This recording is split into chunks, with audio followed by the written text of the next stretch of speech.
Irmãos, muito boa noite. Tem sido uma honra para mim estar com vocês desde ontem nas comemorações dos 14 anos de aniversário desta igreja. Como eu fiz ontem e hoje pela manhã, eu quero fazer agora novamente, quero transmitir a vocês o abraço da Igreja Presbiteriana de Santo Amaro, na cidade de São Paulo, onde eu tenho tido o privilégio de servir ao Senhor como um de seus pastores.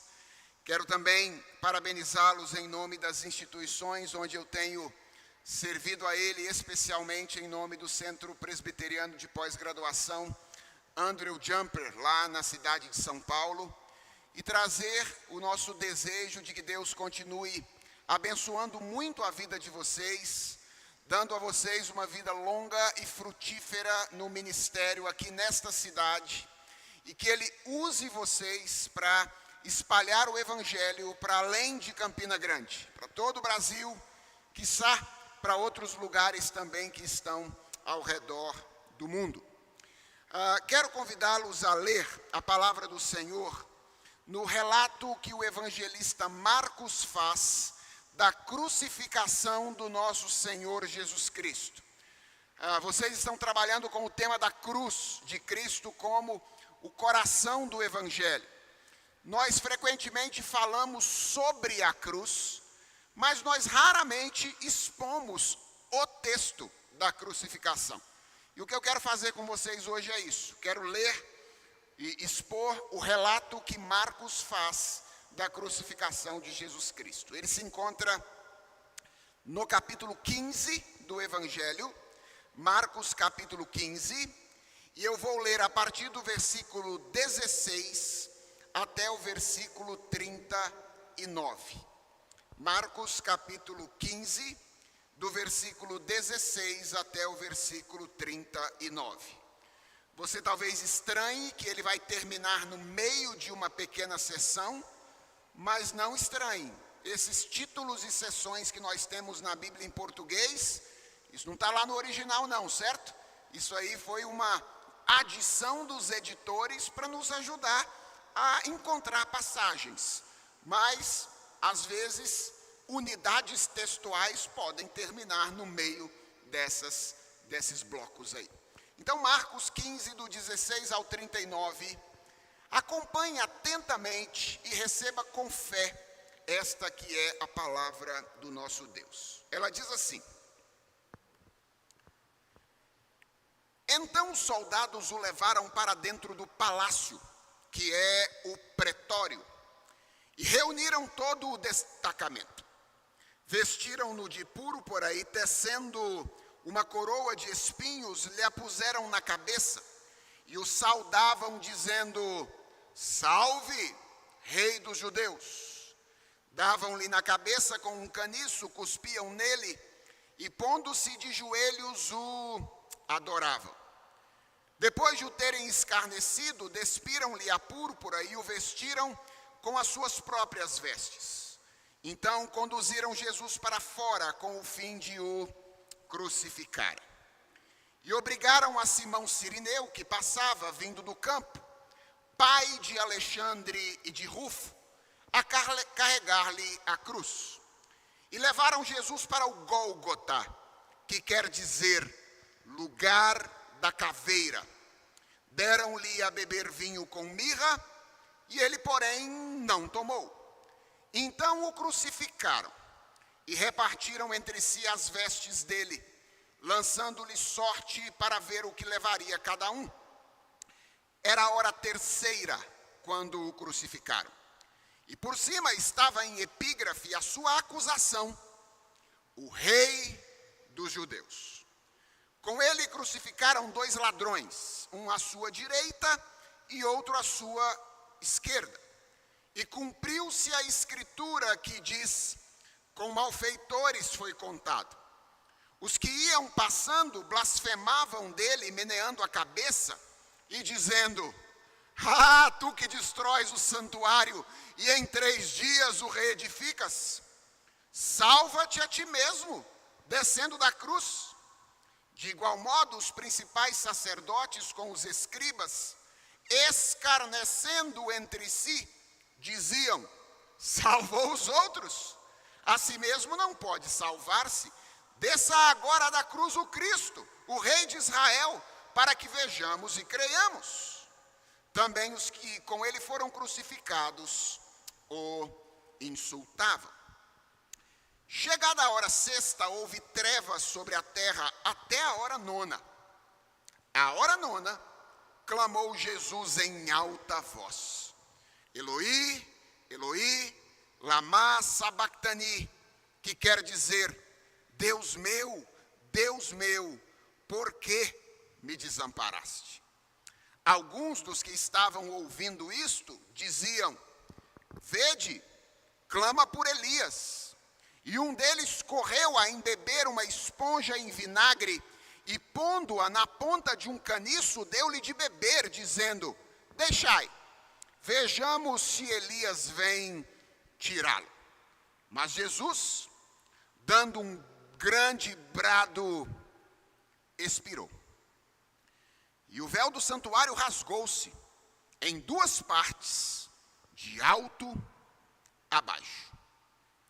O centurião, que estava em frente dele, vendo que assim expirara, disse: verdadeiramente, este homem era o Filho de Deus. Vamos orar, irmãos, mais uma vez e clamar pela iluminação do Espírito Santo. Senhor, nós acabamos de ler a tua palavra. Somos o teu povo reunido em teu nome neste lugar. O servo que fala é teu servo. Os que ouvem são também teus servos. E todos nós queremos ouvir a tua voz e nos admirarmos da beleza de Jesus Cristo, teu Filho. Nós precisamos disso, porque sabemos que contemplar a glória de Jesus Cristo, o teu Filho, é o nosso alimento noite e dia. Por isso, ó Deus, nós queremos clamar-te encarecidamente que tu sejas o nosso mestre nessa noite. Tomes o nosso coração em tuas mãos e faze com ele aquilo que tu sabes e podes fazer. Pastoreia o nosso coração enquanto nós meditamos na tua palavra. Dá-nos a cada um de nós aquilo que nós precisamos. É a oração que nós te fazemos em nome de Jesus. Amém. Irmãos, a cruz é o maior símbolo da fé cristã. E isso é estranho. Eu não sei se você já parou para pensar nisso, mas nós poderíamos ter escolhido como símbolo algo mais claramente relacionado à vitória de Jesus. Por exemplo, a pedra removida, o túmulo vazio, um trono, uma coroa. Mas ao longo da história, nós escolhemos a cruz. E não foi sem estranhamento que essa escolha foi feita. Em 1 Coríntios, o apóstolo Paulo escreve que para os judeus e gregos do seu tempo, a palavra da cruz era escândalo e loucura. Apesar disso, historicamente, os cristãos têm fincado o pé na escolha da cruz. Muito pelo contrário, ao invés de ser uma escolha despropositada, a escolha da cruz foi uma escolha consciente, que leva em conta a centralidade da morte de Jesus Cristo na história da redenção. Foi exatamente por saber da centralidade da cruz que o apóstolo Paulo afirmou que, embora ela fosse recebida como escândalo e loucura, ele decidiu nada saber entre os homens a não ser Jesus Cristo e este crucificado. Foi por isso que na carta aos Gálatas o apóstolo Paulo afirmou: longe de mim gloriar-me, senão na cruz de nosso Senhor Jesus Cristo. O relato que Marcos, o evangelista, faz da crucificação de Jesus Cristo ressalta 3 coisas diferentes a respeito dela que eu quero compartilhar com os irmãos neste momento em que estamos estudando sobre a cruz como o coração do Evangelho. A primeira coisa que o relato de Marcos faz ao relatar este evento central da fé cristã é destacar a historicidade da cruz de Jesus Cristo. Eu quero que você perceba, se você fechou a sua Bíblia, abra de novo em Marcos capítulo 15, porque eu quero mostrar algumas coisas a você na medida em que eu vou expondo a palavra do Senhor. E o que eu quero que você perceba de início é que Marcos, em seu relato da crucificação, crava a cruz no tempo e no espaço, com a finalidade de nos dizer que a cruz foi um evento histórico. O versículo 16 do texto que nós lemos indica com exatidão o lugar onde Jesus Cristo foi açoitado, o pretório, que era a antiga residência de Herodes, onde naqueles dias funcionava o quartel-general da guarda romana na cidade de Jerusalém. O versículo 22, também com exatidão, indica o lugar onde Jesus foi crucificado. Um lugar chamado Gólgota, que quer dizer lugar da caveira. Uma colina localizada fora dos muros de Jerusalém, que tinha o formato de um crânio humano.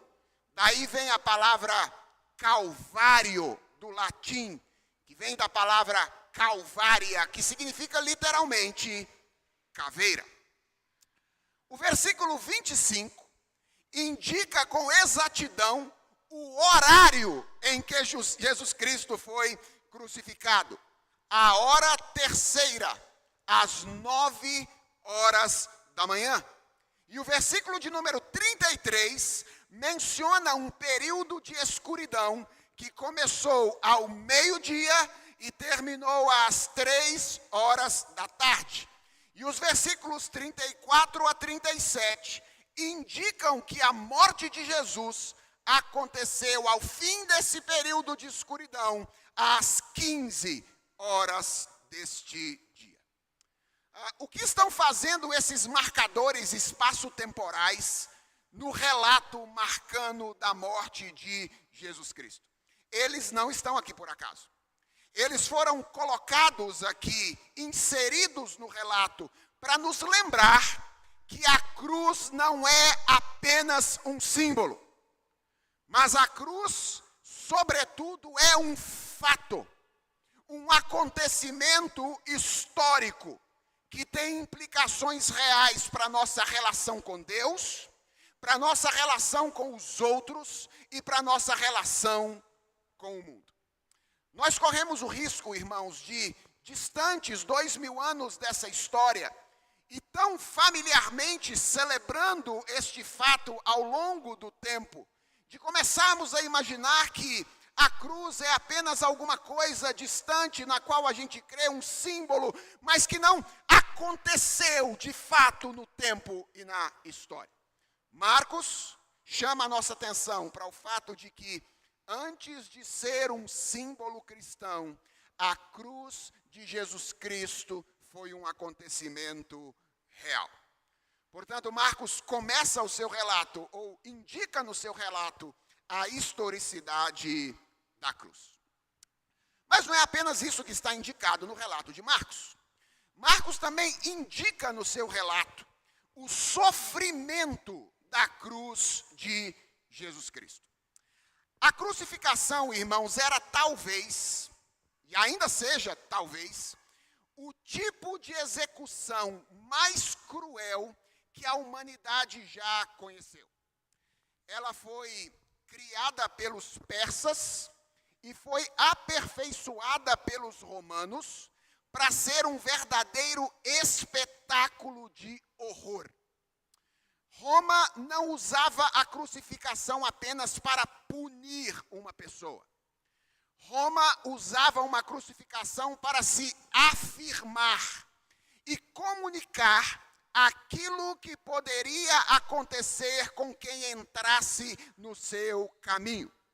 Para se ter uma ideia do que significava uma morte por crucificação, existem relatos de que no meio de um processo contra um senador romano que estava sendo acusado de traição, o famoso pensador Cícero teria dito, em defesa deste senador, que só considerar a possibilidade de um cidadão romano ser crucificado era algo indigno. Existem muitos relatos e estudos a respeito de como se dava a morte por crucificação. Mas por respeito aos mais sensíveis, e porque a Bíblia não detalha isso de maneira específica. E por que ela não detalha? Porque os leitores originais não precisavam. Eles estavam acostumados a ver morte por crucificação dia após dia. Eu vou me limitar a dizer apenas que era uma morte lenta e uma morte muito agonizante. A morte de Jesus, inclusive, foi mais rápida do que o normal, em virtude da graça e da misericórdia do Pai para com ele, o que não significa que Jesus Cristo tenha deixado de experimentar um sofrimento sem igual na cruz do Calvário. Algo que Marcos destaca no seu relato é a voluntariedade com a qual Jesus Cristo passou por esse momento de sofrimento. Veja que o versículo 23 diz que chegando ao Calvário, os soldados ofereceram a Jesus vinho e mirra, uma mistura que tinha propriedades anestésicas. Os estudiosos, eles se dividem e não sabem exatamente se esse foi um ato de misericórdia, ou seja, se os soldados estavam com pena de Jesus, ou foi um ato de maior crueldade, se eles queriam aproveitar o estado de inconsciência de Jesus para continuar de alguma maneira tratando-o com crueldade. Seja como for, o fato é, Marcos diz, que Jesus rejeitou esta bebida. E isso é unanimemente compreendido como uma evidência da voluntariedade com a qual ele se submeteu aos sofrimentos da cruz do Calvário. Jesus experimentou tudo. Ele bebeu cada uma das gotas do cálice da ira de Deus. E ele fez isso conscientemente, com as suas faculdades absolutamente despertas. No entanto, irmãos, eu quero que você perceba comigo que, embora Jesus tenha sofrido muito fisicamente na cruz do Calvário, a ênfase do relato não recai sobre o seu sofrimento físico, mas recai sobre o seu sofrimento espiritual. Recai sobre a humilhação, sobre o desprezo, sobre a vergonha que foram experimentadas por Jesus Cristo na cruz do Calvário. Essa é a ênfase, por exemplo, no relato que Marcos faz do açoitamento de Jesus Cristo. Irmãos, o açoitamento romano não era menos cruel do que a crucificação. Ele era praticado com uma espécie de chicote, feito de um cabo de madeira, no qual se prendiam vários fios de couro, e na ponta desses fios costumava-se colocar pequenos pedaços de ossos ou pequenos pedaços de metal que acabavam por dilacerar a pele daquele que era açoitado. Aquilo que Mel Gibson coloca na sua versão da Paixão de Cristo era real. De fato, os chicotes com essas pontas de metal e de pedaços de ossos dilaceravam a pele do açoitado. E lembrem-se de que soldados romanos eram homens militarmente treinados, que participavam de um esquema de segurança que não tinha direitos humanos, não tinha preocupação com a violência. Aliás, os romanos usavam uma estratégia, eles conquistavam vários povos. E eles colocavam povos inimigos uns dos outros para tomar conta da segurança daqueles povos que poderiam lhe causar problemas.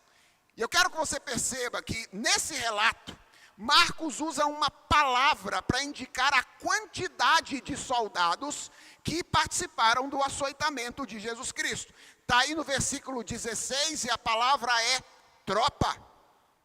Essa palavra se refere literalmente a uma corte romana, que é a 10ª parte de uma legião, que por sua vez era um grupo de 6.000 soldados. Portanto, uma tropa é um grupo formado por 600 homens. Esse era o contingente que estava na cidade de Jerusalém para tomar conta da cidade por ocasião da festa da Páscoa. É claro que provavelmente a tropa inteira não estava no pretório quando Jesus Cristo foi açoitado. Mas imaginemos que uns 10% estivesse guardando o lugar onde Jesus Cristo estava. Nós estamos falando de mais ou menos 60 homens militarmente treinados, investidos de seu ódio contra as pessoas, açoitando a pessoa do nosso Redentor. Jesus sofreu muito fisicamente nas mãos desses homens. Mas, ao narrar os momentos em que Jesus estava com eles, Marcos destaca o sofrimento espiritual que Jesus Cristo experimentou. Ele diz que quando os soldados romanos perceberam o contraste entre a acusação que pesava sobre ele, que ele era o rei dos judeus, e o estado no qual os havia sido entregues, eles aproveitaram para, com o sarcasmo ativado, transformar Jesus Cristo em um objeto de diversão. O versículo 17 diz que eles vestiram Jesus Cristo de púrpura, que era a cor do rei. Possivelmente uma capa surrada de um soldado romano foi colocada sobre Jesus Cristo naquela ocasião. Diz ainda que eles teceram uma coroa de espinhos e puseram sobre a cabeça dele. Eles modelaram alguns arbustos espinhosos para simular as coroas de louros que eram usadas pelos césares romanos. Marcos não diz isso, mas Mateus diz que eles também colocaram nas mãos de Jesus um caniço, um pedaço de pau para simular um cetro de um rei naquela ocasião. E em tom de ironia, diz o texto, eles o saudavam dizendo: salve, rei dos judeus. E eles se prostravam diante dele, simulando adoração. Percebe o que está acontecendo aqui? Os soldados romanos simularam uma paródia de coroação real e colocaram Jesus Cristo como objeto de escárnio no meio dessa paródia. E diz o texto que enquanto eles se divertiam com ele, eles o violentavam, eles batiam na cabeça dele com um caniço, talvez esse que eles colocaram na mão dele como imagem de um cetro. E o texto diz que eles cuspiam nele. Você entendeu isso? Jesus foi vítima do ato mais universal de desprezo e de humilhação que um ser humano pode sofrer. Mais ou menos 60 homens depositando a sua saliva sobre o nosso Redentor. Ele foi vítima de abuso de autoridade. Jesus Cristo foi vítima de violência emocional. Ele sabe. O que é isso? Essa também foi a ênfase, o sofrimento espiritual, no relato que Marcos faz da crucificação. Veja que depois de ter sido crucificado, Jesus permaneceu sendo escarnecido e humilhado. Olha para o texto. Enquanto Jesus agonizava, o texto fala da indiferença dos soldados romanos em relação à sua morte. O texto diz que os soldados romanos repartiam as vestes deles entre si, sorteando-as para ver quem ficaria com elas. Uma imagem de insensibilidade, uma imagem de indiferença. Além da indiferença dos soldados, Jesus passou pela zombaria de Pilatos.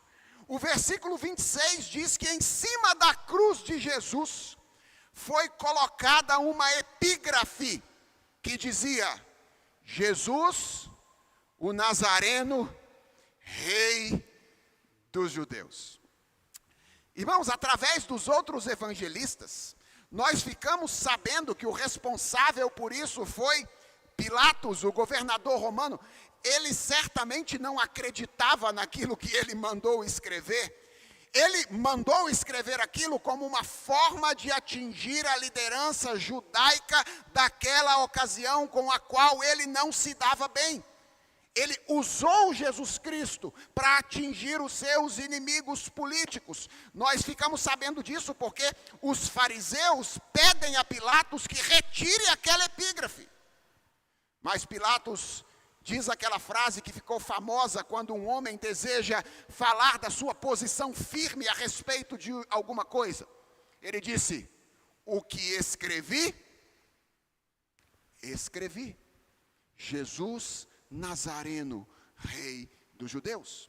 Jesus foi humilhado pelos soldados que fizeram pouco caso dele. Jesus foi humilhado pelo governador romano que colocou em cima uma epígrafe na qual ele não acreditava. Jesus foi humilhado na identificação com os malfeitores. O versículo 27 diz que Jesus não foi crucificado sozinho. Ele foi crucificado entre dois ladrões, um à sua direita, outro à sua esquerda. E certamente isso fez com que ele fosse identificado com essas pessoas. Na verdade, considerando os efeitos do açoitamento prévio que Jesus sofreu, qualquer pessoa que estivesse chegando a Jerusalém naquele dia e olhasse aqueles 3 homens crucificados, diria com certeza que o homem do meio era o pior deles. Por quê? Porque ele era o mais estragado pela violência dos soldados romanos. Jesus foi identificado com o pior tipo de gente, com o pior tipo de pessoa, por ocasião da sua crucificação.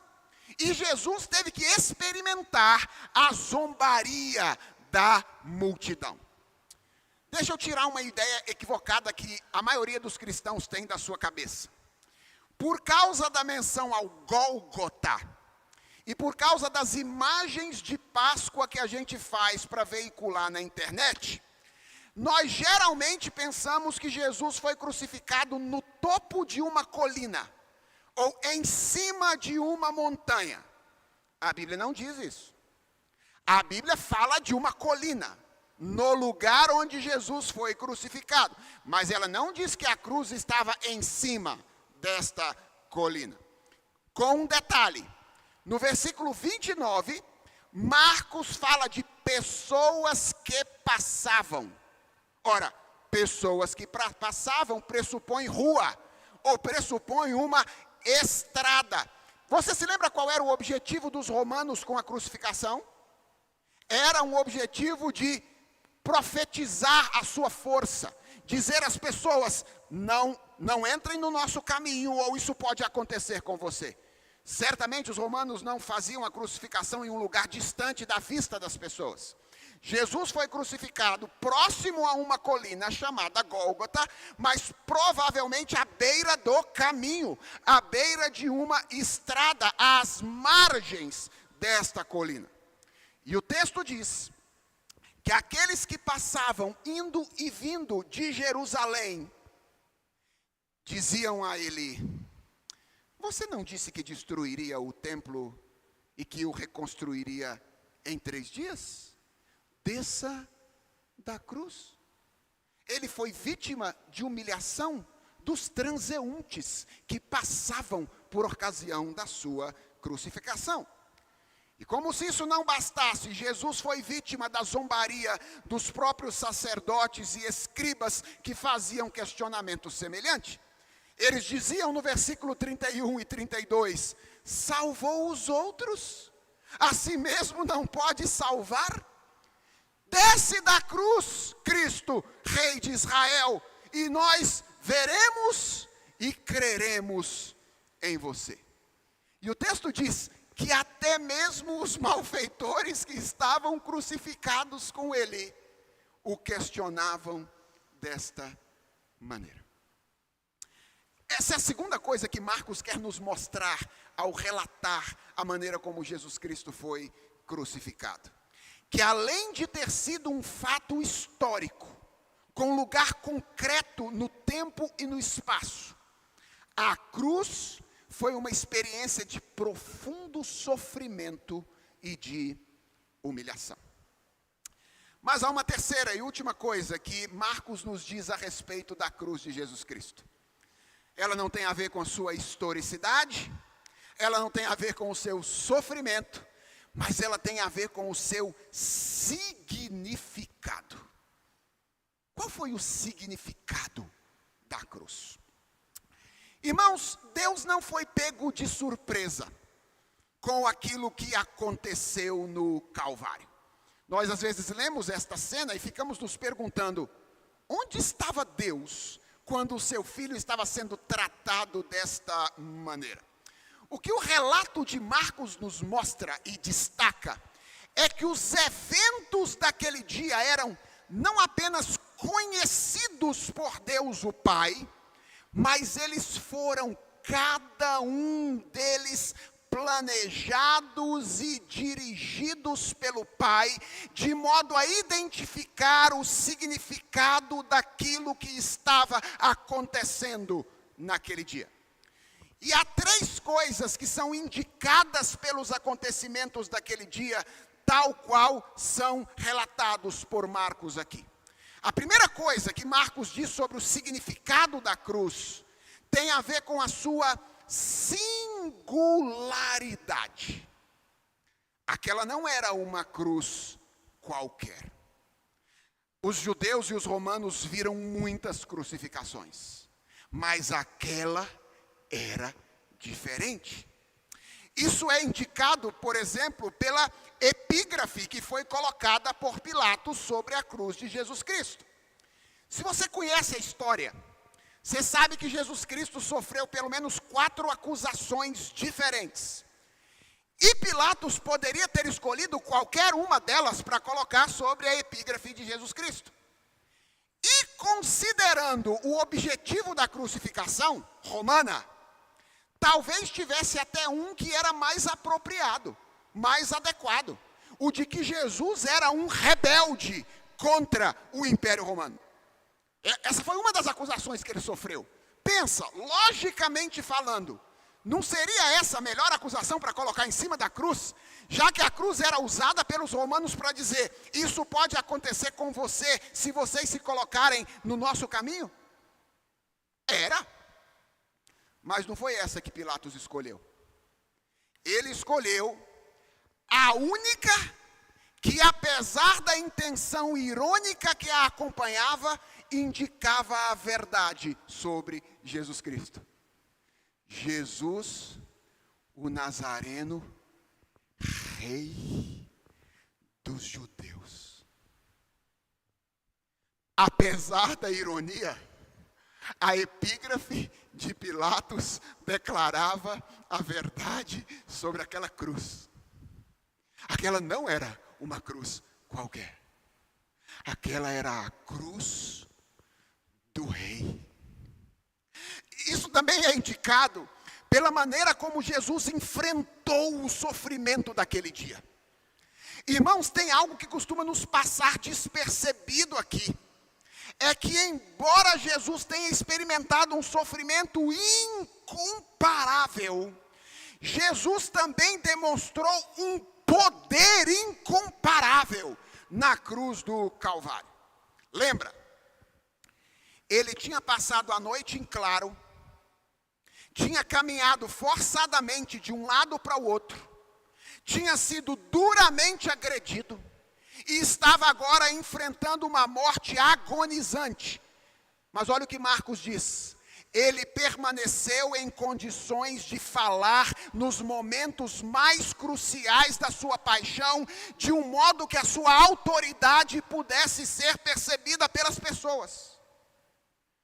No versículo 34, Marcos diz que Jesus proferiu aquelas conhecidas palavras de lamento, que em seus lábios adquirem um tom absolutamente misterioso: Deus meu, por que me desamparaste? E olha o detalhe que Marcos coloca no texto. Ele diz que Jesus falou isso em alta voz. No versículo 37, Marcos diz que Jesus expirou. E olha as palavras: dando um grande brado. E veja o que diz o versículo 39. O versículo 39 diz que o centurião que estava em frente de Jesus, vendo que assim havia expirado, assim como com um grande brado, disse: verdadeiramente, este homem era filho de Deus. A postura de Jesus em meio ao sofrimento confirma o que ele havia declarado ao longo de todo o seu ministério: ninguém tira a minha vida. Pelo contrário, eu voluntariamente a entrego. Portanto, o texto de Marcos destaca a singularidade da cruz. Aquela não era uma cruz qualquer, era a cruz do rei. Mas Marcos também destaca a natureza substitutiva da cruz. Era a cruz de Jesus, mas não era só a cruz de Jesus, era a nossa cruz. Marcos nos dá algumas pistas disso nesse relato. E duas são especialmente belas e significativas para mim. A primeira é a da relação que Marcos estabelece entre a morte de Jesus e a Páscoa judaica. Lembrem-se, Jesus morreu durante a celebração da Páscoa. E eu quero que você perceba algumas coisas. A primeira Páscoa foi precedida por 3 dias de trevas. É a 9ª praga. A morte de Jesus foi precedida por 3 horas de trevas. 3 horas de escuridão. Conforme as instruções para a primeira Páscoa, isso está em Êxodo capítulo 12, o cordeiro pascal deveria ser imolado no crepúsculo da tarde, antes da chegada da noite. E alguns estudiosos dizem que com o passar do tempo, o costume estabelecido no templo de Jerusalém era o de imolar o cordeiro pascal por volta da hora 9ª, às 3 horas da tarde. Marcos diz que foi exatamente a hora 9ª que Jesus Cristo expirou. Ou seja, na hora em que o cordeiro pascal deveria ser imolado no templo em Jerusalém, em comemoração à Páscoa judaica, então Jesus Cristo entregou a sua vida. E essas sobreposições mostram uma clara identificação entre a Páscoa e a morte de Jesus, o que aponta para a natureza substitutiva da cruz dele. Qual era o papel do sangue do cordeiro pascal? era livrar da morte os filhos dos primogênitos do povo de Deus. Qual é o papel do sangue derramado de Jesus Cristo? É livrar da morte todos aqueles que se entregam a Ele verdadeiramente em arrependimento e fé. Não era apenas a cruz de Jesus, era a nossa cruz. E isso também está claro na ironia da zombaria dos sacerdotes. Irmãos, veja que coisa linda. Marcos diz que os sacerdotes zombavam de Jesus dizendo: salvou os outros, a si mesmo não pode salvar. Sem querer, eles estavam declarando a verdade a respeito do que estava acontecendo na cruz do Calvário, a satisfação da justiça de Deus. Ao entregar a sua vida, Jesus estava salvando os outros. E porque ele estava salvando os outros, ele não quis salvar a si mesmo. Ele precisava morrer para que nós tivéssemos vida. Mas isso que os sacerdotes atribuíam à fraqueza era, na verdade, amor. Paulo vai dizer que Deus prova o seu amor para conosco pelo fato de ter Cristo morrido por nós, sendo nós ainda pecadores. A histórica cruz de dor e sofrimento era o instrumento de Deus para a nossa salvação. Marcos termina o relato apontando a singularidade da cruz, apontando a natureza substitutiva da cruz, e finalmente, ele termina o relato apontando o poder da cruz. No versículo 21, irmãos, nós encontramos uma informação aparentemente irrelevante, mas absolutamente reveladora. Marcos escreve: e obrigaram a Simão Cirineu, que passava vindo do campo, pai de Alexandre e de Rufo, a carregar-lhe a cruz. Por que Marcos botou esse Simão Cirineu, pai de Alexandre e Rufo, no meio da crucificação de Jesus Cristo? Bem, eu creio que há duas razões. A primeira é um contraste irônico que o texto deseja estabelecer. Como é que é o nome desse homem? Simão. Tinha um outro Simão que deveria estar naquele lugar carregando a cruz de Jesus Cristo. Era o Simão Pedro. Mas ele tinha morrido de medo durante a noite. E tinha fugido daquela sua tarefa naquela ocasião. Então o texto está aqui para de alguma forma apresentar um contraste entre esses dois Simões. Mas o texto também está aqui para apontar o poder da cruz de Jesus Cristo. Veja, há dois detalhes sobre esse Simão aqui no texto. O primeiro é a origem geográfica dele. Ele era um cirineu. E o segundo detalhe é que ele era pai de Alexandre e de Rufo. Marcos é aquele mesmo rapazinho que está nas viagens missionárias de Atos dos Apóstolos. Lembra? O João Marcos, pelo qual Barnabé e Paulo se dividiram. O que Marcos está fazendo aqui é estabelecer uma relação entre duas coisas.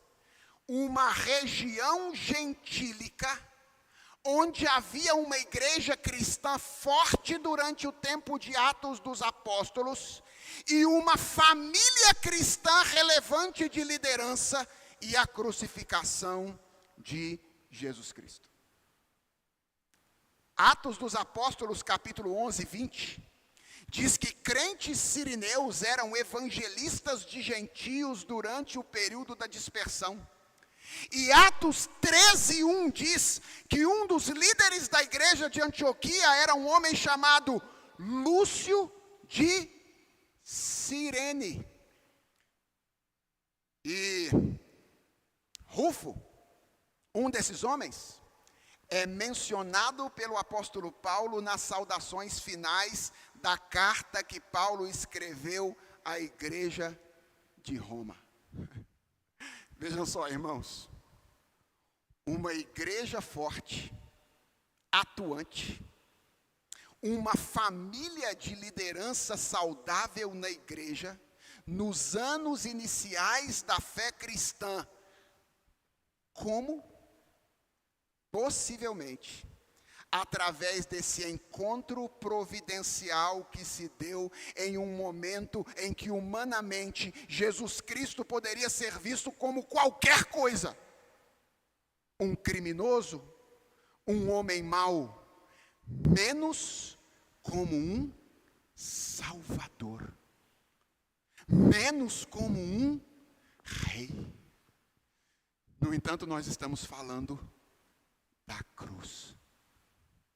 E a cruz de Jesus Cristo é suficiente para transformar a vida de quaisquer pessoas em quaisquer condições. O homem preso na cruz, moribundo naquela ocasião, é o Salvador da humanidade. E a cruz é tão poderosa que fez com que pessoas que o viram naquele estado, que ainda não tinham contemplado a sua ressurreição, crescem e confiassem no poder da cruz.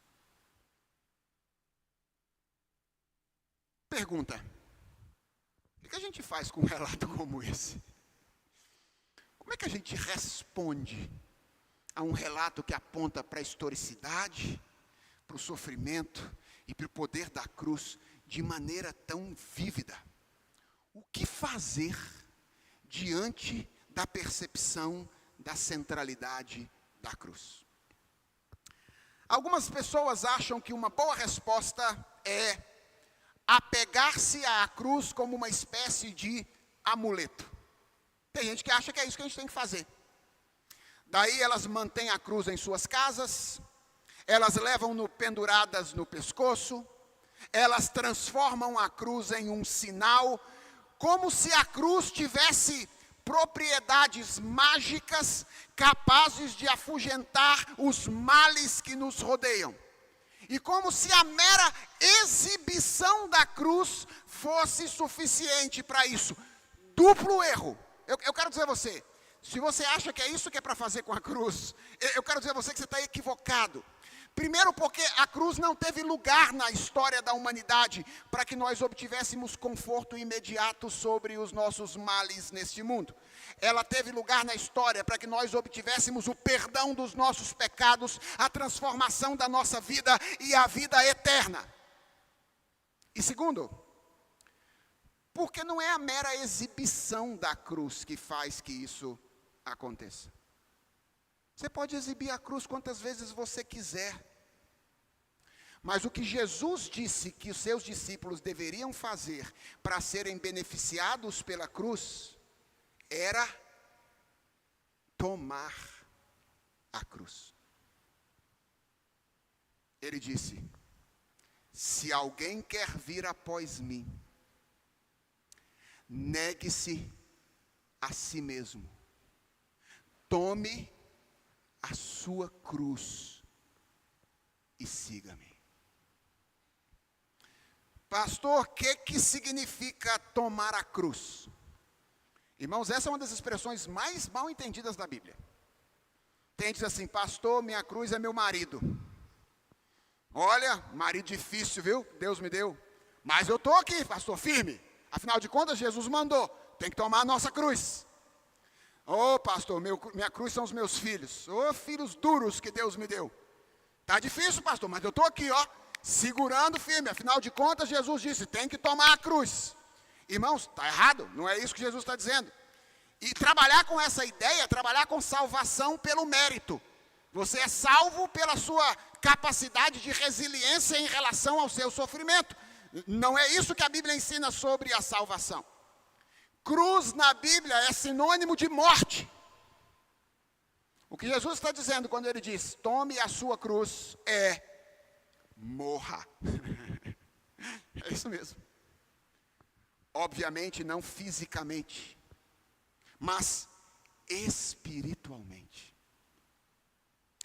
Tomar a cruz é deixar de viver como um ser autocentrado, egoísta, escravo dos prazeres, que tende a olhar para o mundo e para os outros como fonte da sua própria autogratificação. Esse é o mundo no qual nós vivemos. Um mundo no qual as pessoas olham para o seu próprio umbigo, tratam os outros, Deus e o mundo, como se tudo mais existisse para realizar a si mesmo. E Jesus Cristo está dizendo: se alguém quer vir após mim, a si mesmo se negue, tome a sua cruz. Você precisa de um atestado de óbito, se você quiser encontrar os benefícios da cruz de Jesus Cristo. E isso acontece conosco a partir do momento em que, completamente conscientes da nossa miséria, nós olhamos para Jesus como a nossa única esperança de salvação. Isto é fé. Você já experimentou isso? Você já se viu num lugar onde você está completamente perdido e sem esperança? E você disse: só tem uma. Só tem uma. Jesus de Nazaré. O Rei dos Reis, o Senhor dos Senhores. Se você não experimentou isso, deixa eu dizer uma coisa a você. Você ainda está perdido. Ore a Deus nessa noite e diga: Senhor, que o poder da cruz atinja o meu coração de maneira significativa nessa ocasião.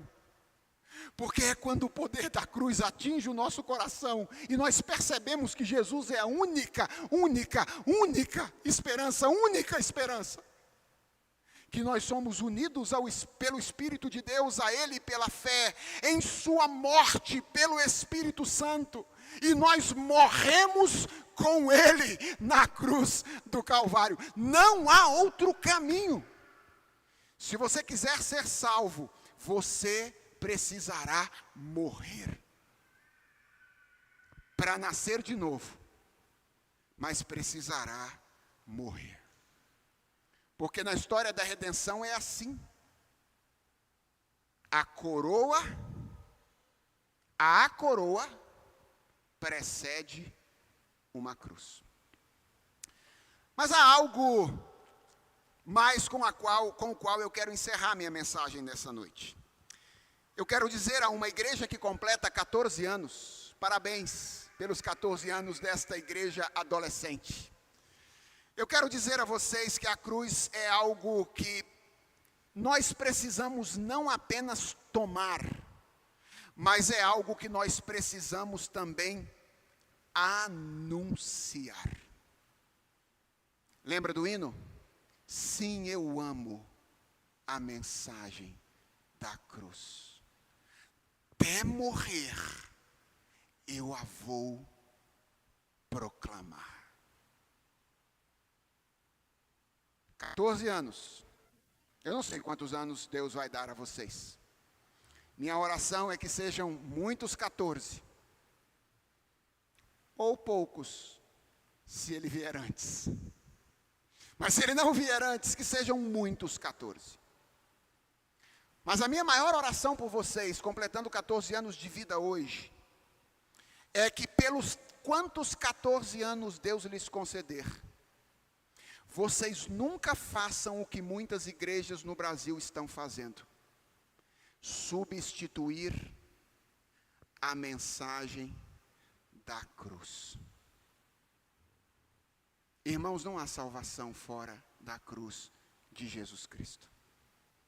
A cruz é a mensagem que nós precisamos anunciar. Isso é meio desconfortável. Como ela era loucura e escândalo para os judeus e gentios, ela continua sendo loucura e escândalo nos dias de hoje. Isso é desconfortável. E é por isso que muitos cristãos e igrejas procuram modificar o evangelho, criando uma versão mais soft, mais permissiva, mais antropocêntrica, que seja mais facilmente assimilada pelas pessoas. Tem substituído a cruz por outras mensagens. Sabe qual é o problema disso? E com isso eu termino a minha mensagem dessa noite. É que quando o evangelho perde a sua essência, ele perde também o seu poder. Eu vou repetir isso. Quando o evangelho perde a sua essência, ele perde também o seu poder. Tem muita igreja inchada por aí sem pregar a mensagem da cruz. Atenção, eu não usei a palavra grande, eu usei a palavra inchada. Porque com a mesma facilidade com que incha, vai desinchar. Se a cruz não for o centro da pregação de uma igreja. Então eu vim aqui para dizer duas coisas a vocês nessa noite. A primeira é que a cruz precisa ser o centro da vida de vocês. E a segunda é que a cruz precisa ser o centro da proclamação ou da pregação de vocês. Pelos tantos 14 anos que o Senhor lhes conceder de vida. Que Ele os abençoe. Amém.